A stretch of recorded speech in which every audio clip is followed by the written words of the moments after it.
Hormuz കടലിടുക്കിലേക്ക് കടക്കുന്ന കപ്പലുകളെ ആക്രമിക്കുമെന്ന് Iran. Hormuz കടലിടുക്കിലേക്ക് പ്രവേശിക്കുന്ന ശത്രുവിനോടുള്ള സഹകരണമായി കണക്കാക്കും. അതേസമയം ഉപരോധം പശ്ചിമേഷ്യയ്ക്ക് പുറത്തേക്ക്. പുറംകടലിലെ ഇറാൻ കപ്പലുകൾ പിടിച്ചെടുക്കാൻ US പദ്ധതി. ഇറാനെ സാമ്പത്തികമായി തളർത്തി ഹോർമുസ് കടലിടുക്ക് തുറപ്പിക്കാനുള്ള സമ്മർദ്ദതന്ത്രമെന്നും റിപ്പോർട്ട്. US ഇറാൻ വെടിനിർത്തൽ കരാർ ബുധനാഴ്ച അവസാനിക്കും. സമാധാന ചർച്ചകളിൽ പുരോഗതിയുണ്ടെങ്കിലും അന്തിമ കരാറിലേക്ക് ഇനിയും എത്താനായിട്ടില്ലെന്ന് Iran parliament speaker Mohammad Bagher Ghalibaf വ്യക്തമാക്കി. ഹോർമുസ് കടലിടുക്കിൽ പ്രത്യേക ഫീസ് ഈടാക്കാനും തുക നൽകുന്നവർക്ക് മുൻഗണന നൽകാനും ഇറാൻ നീക്കം നടത്തുന്നതായി റിപ്പോർട്ട്. ഇന്ത്യൻ കപ്പലുകൾക്ക് നേരെയുണ്ടായ വെടിവെപ്പിൽ കരുതലോടെ നീങ്ങാൻ ഇന്ത്യ.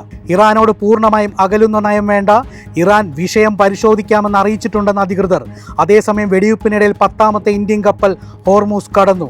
ഇന്ത്യൻ കപ്പലുകൾക്ക് ഇൻഷുറൻസ് പരിരക്ഷയുമായി കേന്ദ്ര സർക്കാർ. പശ്ചിമേഷ്യൻ സംഘർഷങ്ങളുടെ പശ്ചാത്തലത്തിലാണ് നടപടി.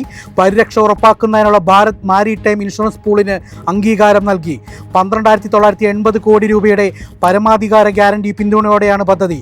പ്രാരംഭഘട്ടത്തിൽ 10 വർഷത്തേക്കും ഇത് പിന്നീട് 5 വർഷത്തേക്ക് കൂടി നീട്ടാനും സാധിക്കും. സംസ്ഥാനത്തെ വൈദ്യുതി ഉപഭോഗം വീണ്ടും റെക്കോർഡിൽ. ഇന്നലത്തെ ഉപഭോഗം 117.15 ദശലക്ഷം യൂണിറ്റാണ്. ചരിത്രത്തിലെ ഏറ്റവും ഉയർന്ന പ്രതിദിന ഉപഭോഗത്തിൽ കേരളം സർവ്വകാല റെക്കോർഡിലെത്തി. വൈകുന്നേരത്തെ വൈദ്യുതി ആവശ്യകതയിലും കേരളത്തിൽ റെക്കോർഡ് ഉപഭോഗമാണ് രേഖപ്പെടുത്തിയത്. ഇന്നലെ വൈകിട്ടത്തെ ആവശ്യകത 6033 മെഗാവാട്ടാണ്. എളുപ്പത്തിൽ സമ്പാദ്യം വളർത്താം.